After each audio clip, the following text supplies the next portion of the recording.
I am going to start disassembling the drive on the Honda HS928 snowblower. You can do this with the auger on the machine fully complete. I like to drain the gas out of it, and I also like to drain the oil out of it before I do this. And then you would just tip it up on its auger handles. I put a table underneath the handles where the handles would be, somewhere around here, making sure that none of the weight is on the plastic housing or on the drive components or anything like that.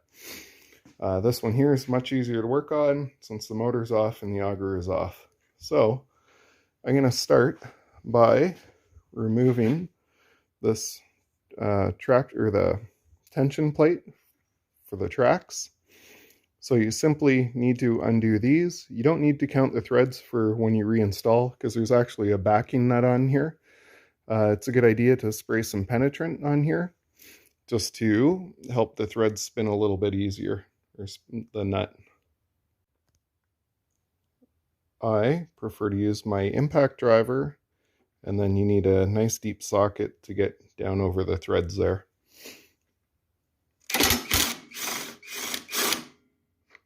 There we go, that's one started.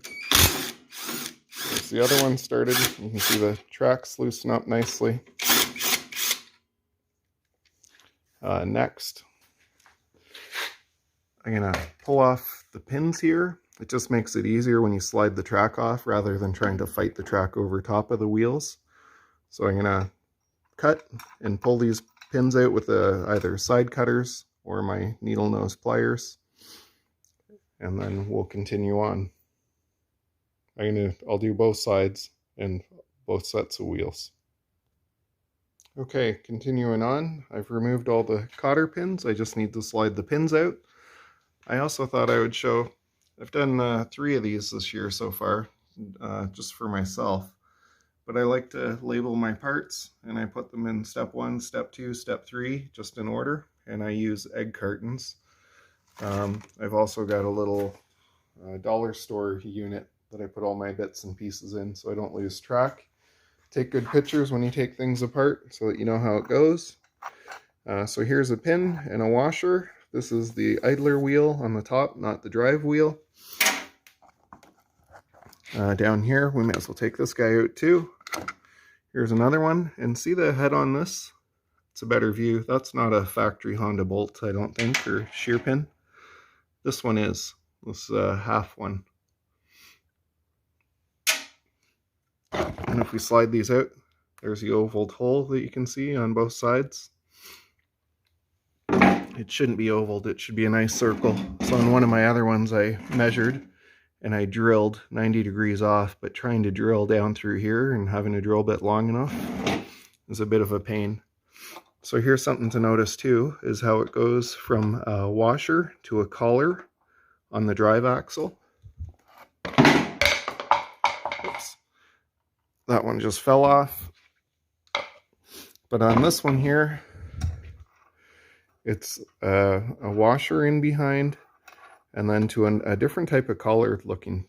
It's not the spacer that this one is on the drive axle. So I'll do the same on the other side. So here, I'll just show it one more time, but this idler wheel would be in the middle with a washer on the outside, and then a washer in behind, and the collared spacer on here. And on the drive axle, in behind the cog, is a washer and a spacer, and it's going to be the same thing on this side. So let's keep a note of that order. Okay. And now my next step is just removing that plate. And then this one here I haven't done. I've been doing the other models. I haven't been doing the step bar, so I'll take a minute and take a better look at it. So here we go. Just removing the traction plates here, I guess you'd call them. There's a bolt here, 12 millimeter head that needs to be removed. And this bearing here will end up sliding off. I'll undo these 3 10 millimeter heads here and then I can slide that off. Same thing on the other side. Just need to undo that guy, and then I'll undo this. I'll actually clean up the shaft a little bit with either a wire wheel or some sandpaper, and then I'll put a little bit of lube on it so the bearing slides off it easier. Well, I cleaned up the shaft there with the wire wheel, put a little bit of lube on it, and the one just fell out. This is the first time I've seen this, but my drive shaft actually snapped right where the pin is. So let me pull that off for a second. You can see it snapped in half right where the pin is. That drive shaft is about $120 US, I think. No, Canadian, about $80 US. And that's the gear case there. The other half is still going in there. So I will finish disassembling this. But yeah, that's too bad. That's that's not fixable. I can't patch that together. Okay, so the traction plates are off. So I'm gonna remove this collar here, helps protect the pin here. And I'm gonna undo the 12 millimeter head there. I'll undo the spring here. This is what sets the auger box height on the machine when you're doing the driveway with the foot pedal. And same here. On my other machines that I have over here, they have a hydraulic shock that runs down. Very simple system. If you're working on that, it's much easier. It's just a pin on the bottom, a cotter pin and a pin, and you pull out. For anybody doing this repair, I just want to help make sure that you put this back in the right order. On the back of this foot pedal, there is a little bushing that goes into the washer. That slides on the back of the bolt. So here's the bolt coming out with a washer. This one has two washers on it on that side. Coming through, it'll go like that with the bracket in the middle. And then let's pull this one out. This one's been apart before because it only has one washer. And it's a big, fat, thicker washer. So just keep note of that. I will put this back up in here just for my own personal reference, so I knew where it came from. Next, we're going to remove this little spring here. Comes out fairly easy. Actually, I'll just do that when I do the plate. But these are going to be 12 millimeter heads on here on these bolts. I'll do all of these and take those plates off. Next, I'll take the side bed cover off here. So there's some smaller 10 millimeter here. These ones hold the aluminum case in place. And then these two guys here hold your pulley tensioners or your belt tensioners in place. These two hold the belt tensioner mechanism in place. These two hold the cover and the cables. And this one, and this one here that I removed earlier for the auger are what hold the side plate to the machine. So I'm actually going to remove all these little 10 millimeter heads, and I'll remove these 12s as well, and I'll remove these two 10s so I can pull the case off, and we'll expose the gear case. So another note when doing this bolt here, if you can see its location from there to there to there, has a shoulder on it. This one here is the same. So these two are kind of in line like that on a diagonal, and they're the ones with the shoulders. You'll be able to see that in the aluminum case as well.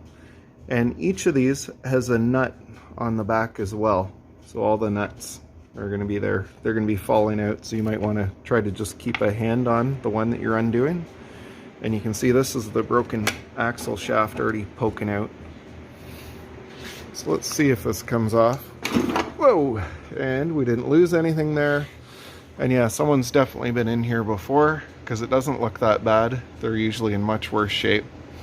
That grease would all be hard and caked in there. So I wonder if someone did a bad repair in the past.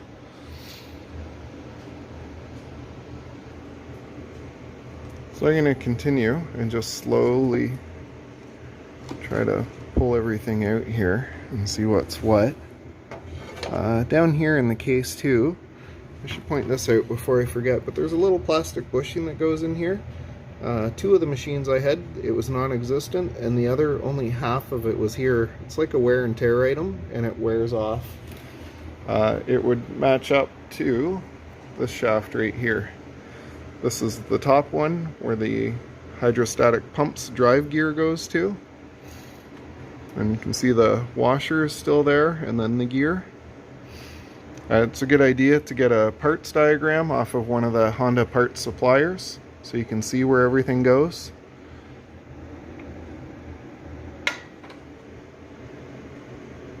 There's a washer. Yeah, all mangled up, chewed up.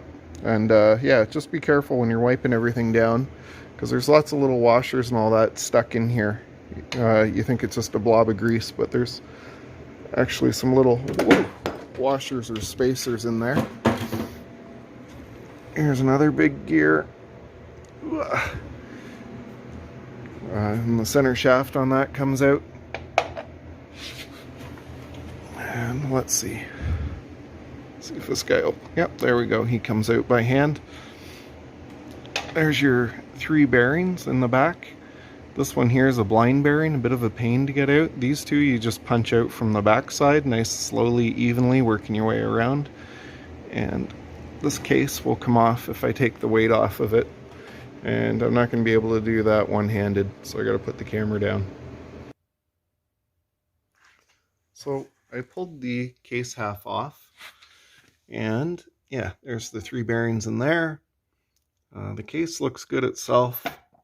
So there's going to be lots of salvageable parts. I'll go through the gears, take a look at them, and it'll probably just end up needing a new drive shaft.